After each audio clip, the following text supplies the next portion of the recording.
Nerdcast assemble! Stay dandy, baby. Old faces, new villains, and it's all drenched in beautiful nostalgia. Yep, it was another epic episode of Yashahime. I find myself being absolutely torn in choosing my favorite anime this season. There's a lot of really great shows airing right now, but every single time I watch an episode of Yashahime, I am just absolutely blindsided by a massive amount of nostalgia, and this episode certainly had it in spades. Not only did we finally get to see the return of some classic characters, but we also got a brand new interesting story which is beginning as the three main leads return to the feudal era, but there's a lot of other details before we get to that, so let's go ahead and dive right in. This episode was divided into two distinctive parts. The first part of the episode took place in the modern era, and the second half took place in the feudal era, and I really liked both of these different dynamics. The first part of the episode was great because you finally got to see a little bit more of Moroha and Setsuna as they were adapting to this modern world, and basically they took to it like a duck in water. Moroha ends up being, I really think, the scene stealer of the entire series. I mean,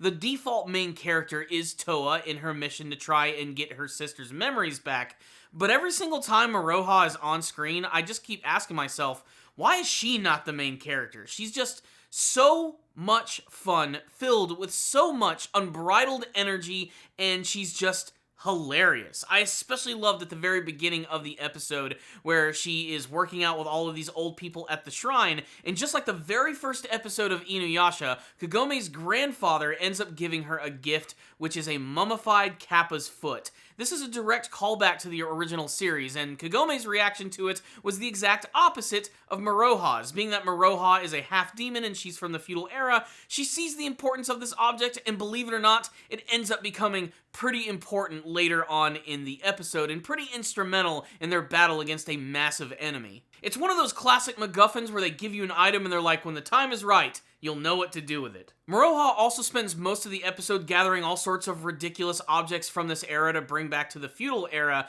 because that's just the way that she is. She's just so fun-loving and awesome. I just love her character so much. And she's also instrumental in figuring out how they're actually going to make their way back into the feudal era, as she's actually learned that the root head is actually connected to the Tree of Ages, and she basically pokes it with a sword until she gets the answers that she wants, and basically they're going to have to bargain with this tree in order to go back to the feudal era, and that's going to involve them actually having to give up their rainbow pearls. But before we get to that, we also have a great scene with Setsuna, who is very much adapted to this world and is apparently an accomplished violinist.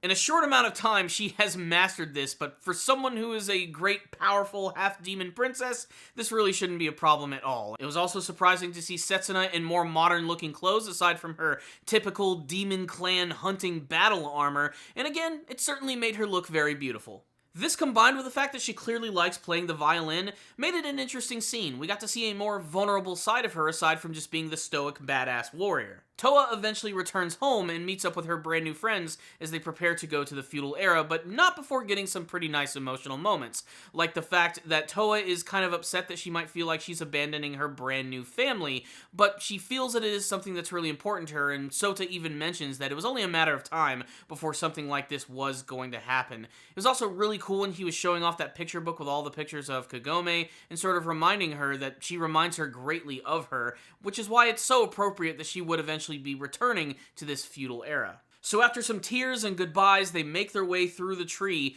and instead of just showing up on the other side of like the Bone Eater's Well or on the outside of the Tree of Ages, suddenly they actually find themselves within it. And this is actually all the part of the plan of the spirit of the Tree of Ages, which initially I thought was actually somehow the return of none other than the priestess Kikyo, but actually, it's just the form that it takes in order to communicate with people. Apparently, it took this form because of an arrow that was actually in the tree originally, so Kikyo is not really back. This is just sort of the physical form of the Tree of Ages, and I've already looked online and getting some thoughts of what people are thinking about this episode, and I absolutely love that this character already has the nickname of Trikyo. So this is where things get really interesting. So the Tree of Ages has decided to bring the daughters of Sesshomaru and Moroha to this place in order to give them a mission. She wants them to try and hunt down and kill a great beast king who goes by the name of Kirin Maru. Now, what's interesting about Kirin Maru is that he actually is very similar to Ino no Taishu, Toga, the father of Sesshomaru and Inuyasha. And the reason for this is because, well, he's just a bad guy and he has to be stopped. The problem is, he walks the same path as Sesshomaru. There's a connection between these two characters, which essentially states that one cannot be without the other, and the only way to bring peace to this sort of demon-like world or thing that's going on here is that they're actually going to have to end up not only killing Kirin Maru, but also Sesshomaru as well. And this does not sit well with any of the characters, except for maybe Moroha. Basically, Setsuna and Towa don't want anything to do with this, for a number of different reasons. Setsuna doesn't want to do it as she feels it's actually the responsibility of Sesshomaru to actually do something like this, to take out a rival yokai leader. And then, of course, there's Towa, who simply just doesn't want to do it because it's the wrong thing to do. She doesn't want to do someone else's dirty work. And this scene is remarkably interesting, as while all of it is happening, you get to see that Sesshomaru is actually there. He's watching this actually happen, and he's somehow within the Tree of Ages while all of this is actually going on.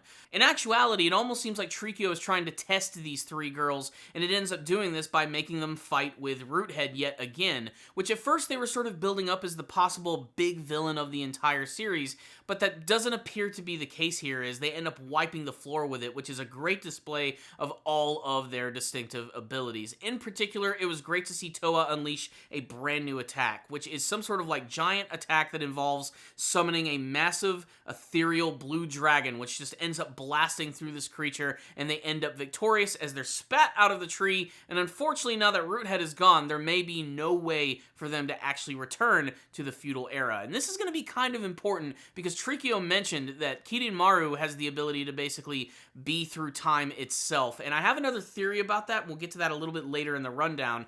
But basically, the episode ends with them being reunited with Kaede and Hisui, and them just realizing, oh crap, what did we just do? We just destroyed our only way back to the freaking future. And then we get the final scene of the episode where I honestly was just jumping out of my chair, and I can imagine people were just freaking out when it was happening. So, the preview for this episode was kind of interesting, as they did show a pretty leading scene where it looked like within the Tree of Ages there was someone suspended in animation, and most people thought that it was actually Kagome. Apparently that's not the case. After watching this episode, I firmly believe that stuck within the Tree of Ages and possibly connected to the Dream Butterfly is none other than Rin. And this is interesting because clearly Rin has always had a strong connection to Sesshomaru, who happens to also be here as well, who suddenly decides to walk away from her, which according to Trikio would actually be kind of a bad thing, willing to let this girl go. And this is clearly an older version of Rin, which could mean a number of things. First and foremost, this could almost be the official first confirmation that the mother of Towa and Setsuna is none other than Rin, and that would be pretty fascinating to say the least. But this entire scene is so confusing and cryptic and strange that honestly, I just can't wait to see the discussion about it in the comments section below. I really want to hear what people's thoughts are here, and how this is all ultimately connected to everything that's going on with Sesshomaru, the Kirin Maru character, the Dream Butterfly, and Rin suspended in animation by a freaking spiritual form of Kikyo inside of a massive tree. It's weird, it's a little confusing, but man, it has got me so excited for the future of the series. So, what's the rundown on this episode of Yashahime? Perfect. Okay, perfect is maybe going a little too far, but the fact that this is an anime-only sequel, it's not based on any sort of manga, and yet it still fits perfectly within the lore of Inuyasha is absolutely fascinating. There's so many questions for this episode, and yet we even managed to get a few answers. So, here's a couple of things I want to talk about. First and foremost, everybody on Sota's family, everybody in the future and everything, they all know that Moroha is the daughter of Kagome and Inuyasha. But Moroha doesn't seem to know Kagome at all. Now, this could be connected to the dream butterfly, or there could be some other weird circumstances to why she doesn't know her mother or where Inuyasha could possibly be. She didn't actually mention her father, just when she reacted to the fact that she doesn't actually know her mother, that was a pretty interesting fact. So, that's all well and good. But then let's talk about this brand new villain, Kirin Maru. It was great that we would finally get a brand new villain, and someone a little different than what we had before, and something that I've always really wanted to learn a little bit more about the world of Inuyasha, which is sort of like the demon empires which exist in the world, because they never really get into them, they never really go to the demon realm all that much. It's always something that's seldom seen, so to learn a little bit more about that and have a character who was an intense rival to Sesshomaru, I think is really awesome, and someone who could also potentially be another dog-like demon, a beast king, Kirin Maru. When they actually show him, it's all still mysterious. We don't get to see like the full design of this character, but his name is interesting to me. His name is Kirin Maru, and it just so happens that they mentioned that apparently he has the ability to travel through time, or they're gonna have to fight him in different eras. And it just so happens that Towa has a very distinctive looking teacher who also has the name of Osamu Kirin.